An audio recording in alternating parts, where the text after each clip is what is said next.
दोस्तों, हर एक बेटी एक ख्वाब देखती है। वो ख्वाब ये देखती है कि जब भी मैं बड़ी हो जाऊंगी और बड़ी होने के बाद जब भी मेरी शादी होगी तो वो ख्वाब देखती है कि मेरा पति मुझे समझने वाला मिले, मुझसे प्यार करने वाला मिले और मेरी बात को मानने वाला मिले। और उसी तरीके से मैं भी उसकी इज्जत करूंगी, उसको प्यार करूंगी और उसकी हर एक बात को मानूंगी।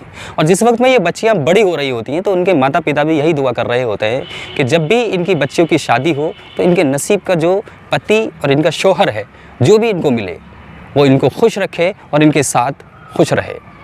यही ख्वाब माता पिता भी देखते हैं और यही ख्वाब बेटियां भी देखती हैं। लेकिन आज के एपिसोड में मैं एक ऐसे शौहर की आपको कहानी सुनाने जा रहा हूँ, ऐसे पति की एक कहानी सुनाने जा रहा हूँ जिसे आप सुनेंगे तो आप ऐसे पति को सैल्यूट किए बगैर अपने आप को रोक नहीं पाएंगे। जब पूरी कहानी को सुनेंगे आपको अफसोस भी ज़रूर होगा कि एक बच्ची किस तरीके से किसी दलदल में थी और किस तरीके से इस पति ने, इसके शौहर ने उसको ऐसे दलदल से बाहर निकाला है। आदाब, नमस्कार, सत्य श्री अकाल। मैं हूं आपके साथ याह्या खान सोज। दोस्तों, अगर आपने अभी तक हमारे चैनल को सब्सक्राइब नहीं किया है तो चैनल को सब्सक्राइब कर लें और बेल आइकन को दबाकर नोटिफिकेशन को ऑल कर लें ताकि हमारी तमाम अपडेट्स आपके पास तक पहुंचती रहें। तो चलिए रुख करते हैं खबर की ओर। दोस्तों, वाराणसी में एक जगह है जिस जगह का नाम है भेलूपुर। और भेलूपुर की थाना क्षेत्र का एक गाँव है। इस गाँव में एक बच्ची की नई नई शादी हुई थी। इस बच्ची की उम्र लगभग 22 साल है और नाम है इसका सलमा। इस बच्चे की 5 महीने पहले एक सलीम नामक लड़के से शादी हुई थी। शादी होने के बाद ज़िंदगी के पल बहुत ही अच्छे से गुजर रहे थे। 5 महीने इसी तरीके से गुजर गए और ज़िंदगी बहुत ही खुशहाली से गुजर रही थी। सलीम था कि अपनी पत्नी का बहुत ज़्यादा ख्याल रखता था, उससे बहुत प्यार करता था और वहीं सलमा भी इससे बेइंतहा प्यार करती थी और उसका बहुत ज़्यादा ख्याल रखती थी। लेकिन अब से कुछ रोज़ पहले सलीम देखता है कि उसकी पत्नी सलमा बहुत खामोश है, चुप है। जो उसके चेहरे पर खुशियों की एक चमक थी वो कहीं ना कहीं कम होती जा रही है। फिर जिसके बाद ये सलीम चिंतित हो जाता है, परेशान हो जाता है। कई दिन तक तो इस बात को बर्दाश्त करता है, लेकिन जब देखता है कि इसके चेहरे पर बिल्कुल भी मुस्कान ठीक से नहीं आ पा रही है और ये खुश नहीं रह पा रही है, तो सलीम अपनी पत्नी सलमा को बुलाता है और उसे अपने पास बिठाता है और उससे कहता है, सलमा, हम दोनों की शादी हो चुकी है, हमने निकाह किया है, लिहाजा हम दोनों एक दूसरे के लिए ही बने हैं। अब हमें अपनी तमाम ज़िंदगी एक दूसरे के साथ ही गुजारनी है और एक दूसरे के साथ ही अपने दुख दर्द को शेयर करना होगा। मैं देख रहा हूँ कि तुम कई दिन से परेशान हो, तुम्हारे चेहरे पर वो खुशी मैं देख नहीं पा रहा हूँ जो अब से पहले मैं देखता था।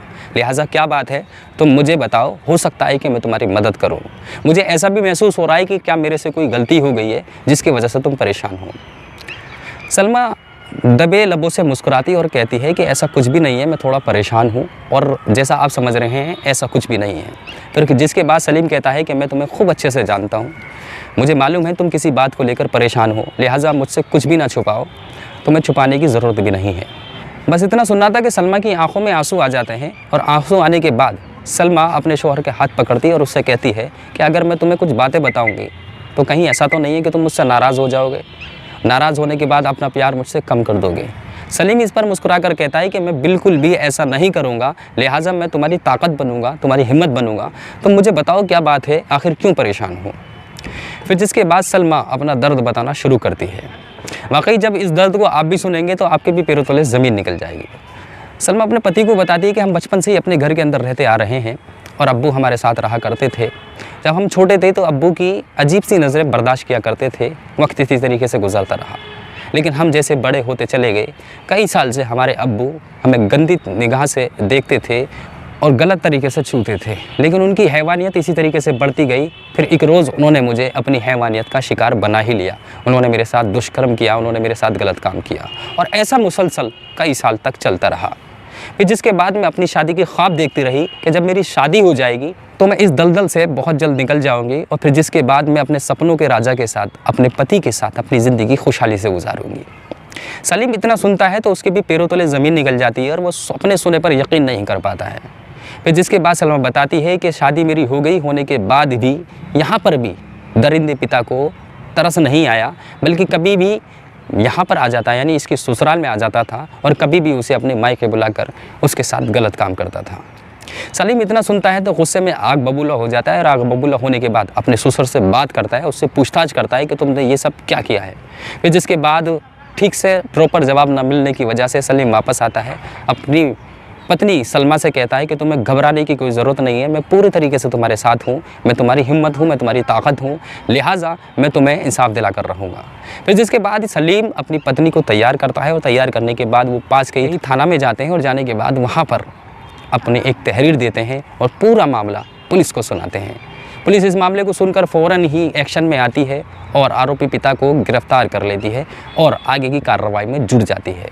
इस मामले की ज़्यादा जानकारी लेने के लिए मैंने वाराणसी के बेलूपुर में फ़ोन किया था, थाना में फ़ोन किया था। वहाँ के थाना प्रभारी रामाकांत दुबे से मेरी बात हुई थी। उन्होंने मुझे बताया कि अभी इस मामले की पूरी तरीके से जांच चल रही है, मेडिकल परीक्षण हो रहा है। फिलहाल आरोपी पिता को गिरफ्तार कर जेल भेज दिया गया है, लेकिन अभी विवेचना चल रही है। दोस्तों, अब आप हमें कमेंट सेक्शन में कमेंट कर ज़रूर बताइएगा ऐसे हैवान पिता पर आप क्या कहना चाहेंगे, जो अपनी बेटी को शादी के बाद भी अपनी दरिंदगी का शिकार बनाता रहा। और ऐसे पति पर आप क्या कहना चाहेंगे जो पत्नी को गलत नहीं समझा, बल्कि उसको पूरे तरीके से समझा और उसको कहा कि तुम्हें परेशान होने की ज़रूरत नहीं है, मैं तुम्हारा साथ दूंगा, और पूरे तरीके से इसका साथ दिया। आप हमें कमेंट सेक्शन में कमेंट कर इसके पति के बारे में क्या कहना चाहते हैं, ये भी हमें बताइएगा। दोस्तों, इस घटना को सुनाने का उद्देश्य किसी का दिल दुखाना नहीं है, किसी को ठेस पहुंचाना नहीं है, बल्कि आप सभी को सचेत करना है। आप जहां भी रहें सुरक्षित रहें, सावधान रहें। मैं हमेशा से एक मैसेज अपनी वीडियो में देता आ रहा हूं और अभी भी यही मैसेज देता हूं। कई बार मैं कहता हूं कि अगर किसी बच्ची के साथ गलत काम हो रहा है, उसे गलत निगाह से देखा जा रहा है या देखा जा चुका है या फिर उसके साथ गलत काम हो चुका है, ऐसे में हर बच्ची को चाहिए कि वो अपने लबों पर कभी भी ताला ना लगाए, अपने लबों पर कभी भी चुप्पी ना साधे, बल्कि इस चुप्पी को तोड़ देना चाहिए। हमेशा यही देखा जाता है कि जब किसी बच्ची के साथ ऐसी हरकत होती है और वो खामोश हो जाती है, तो उसके बाद उसको कई साल तक दुखों के पहाड़ को झेलना पड़ता है और उसको उस दर्द को कई साल तक महसूस करना पड़ता है। ऐसे में हर बच्ची को, हर बहन को होशियार होकर ये करना चाहिए कि फ़ौरन अपने लबों को तोड़े, जहाँ से भी उसे संभव मदद मिले, चाहे वो आपके पिता के रूप में, चाहे आपके भाई के रूप में, चाहे आपके बहन के रूप में, चाहे आपके माता के रूप में। अगर यहाँ से भी आपको लगता है कि आपको संभव मदद नहीं मिल पाएगी, तो पुलिस को ज़रूर बताएं। पुलिस आपकी बिल्कुल सहायता करेगी, आपकी मदद करेगी, और ऐसा करने पर आप अपनी ज़िंदगी के कई साल दुखों को झेलने से बच सकते हैं। दोस्तों, इसी के साथ मैं याह्या खान सोज़ आपसे इजाज़त लेता हूं। मैं उम्मीद करता हूं आप जहां भी रहेंगे सुरक्षित रहेंगे, सावधान रहेंगे। आदाब, नमस्कार, सत्य श्री अकाल, जय हिंद, जय भारत।